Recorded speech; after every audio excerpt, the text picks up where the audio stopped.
नाज़रीन हेडलाइंस अवां ॾिठियूं हिते ब्रेकिंग न्यूज़ अवां सां शेयर कंदा आदिलपुर खां। आदिलपुर भरिसां बाहिलगढ़ जो अफ़सोसनाक वाक़ियो पेश आयो आहे। ॻोठ अच्छी मस्जिद वटि बाहिलगढ़ जे नतीजे में अली गोहर कलोड़ो, अनवर कलोड़ो समेत 3 ॼणनि जा घर सड़ी रख थी विया आहिनि। मुतासिर ॻोठाणनि मूजिब इतला बावजूद फायर ब्रिगेड अमलो 1 कलाक देर सां पहुतो, जंहिं जे करे घरनि में रखियल हंध बिस्तरनि, अनाज समेत न्याणी जो ॾाज ऐं ॿियो समूरो कीमती सामान सड़ी रख थी वियो आहे। खबर के हवाले से अवांखे आगाह करे रहिया आहियूं। आदिलपुर भरिसां बाहिलगढ़ जो अफ़सोसनाक वाक़ियो पेश आयो आहे।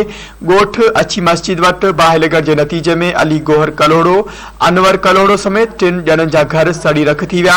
मुतासिर ॻोठाणनि मूजिब इतला बावजूद फायर ब्रिगेड अमलो 1 कलाक देर सां पहुतो, जंहिं जे करे घरनि में रखियल हंध बिस्तरनि, अनाज समेत न्याणियुनि जो ॾाज ऐं ॿियो समूरो कीमती सामान सड़ी रख थी वियो आहे।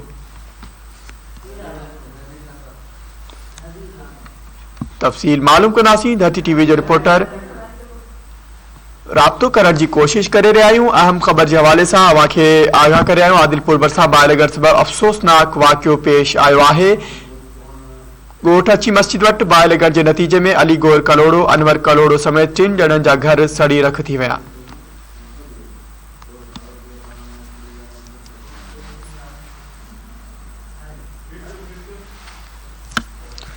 नाज़रीन, ब्रेकिंग न्यूज़ अवां सां शेयर करे रहिया आहियूं। आदिलपुर भरिसां बाहिलगढ़ जो अफ़सोसनाक वाक़ियो पेश आयो आहे। ॻोठ अच्छी मस्जिद वटि बाहिलगढ़ जे नतीजे में अली गोहर कलोड़ो, अनवर कलोड़ो समेत 3 ॼणनि जा घर सड़ी रख थी विया आहिनि। मुतासिर ॻोठाणनि मूजिब इतला बावजूद फायर ब्रिगेड अमलो 1 कलाक देर सां पहुतो, जंहिं जे करे घरनि में रखियल हंध बिस्तरनि समेत अनाज ऐं ॿियो समूरो सामान सड़ी रख थी वियो आहे। तफ़सील मालूम कंदासीं। धरती टीवी आदिलपुर जो रिपोर्टर नज़ीर अहमद असां सां लाइन ते मौजूद आहे। नज़ीर अहमद, अपडेट कजो, वधीक छा तफ़सील आहिनि? जी बिल्कुल, मां खे ॿुधाईंदो वञा त आदिलपुर जो ॻोठ अच्छी मस्जिद में 3 पौरतनि अली गोहर कलोड़ो, अली अनवर कलोड़ो ऐं अब्दुल गफूर कलोड़ो जे घरनि खे ओचितो बाहि लॻी वई आहे। बाहि लॻण सबबि घरनि में पियल न्याणियुनि जे ॾाज समेत अंध, बिस्तरा, खटूं, बकरूं ऐं ॿियो घणो कीमती सामान जेको आहे उहो सड़ी वियो आहे। जॾहिं त बाहि अञा ताईं हली रही आहे।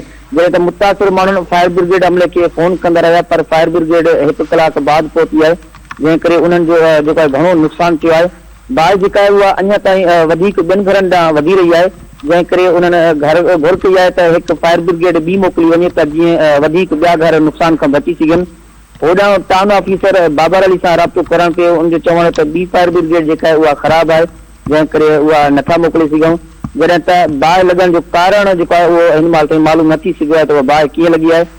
जॾहिं त बाहि मुतासिरनि DC घोटकी ऐं घोटकी जे चूंडियल नुमाइंदनि खां इहा अपील कई आहे त उहे उन्हनि जी वावर कनि। जी नज़ीर, अपडेट करण लाइ अवां जी वॾी महिरबानी।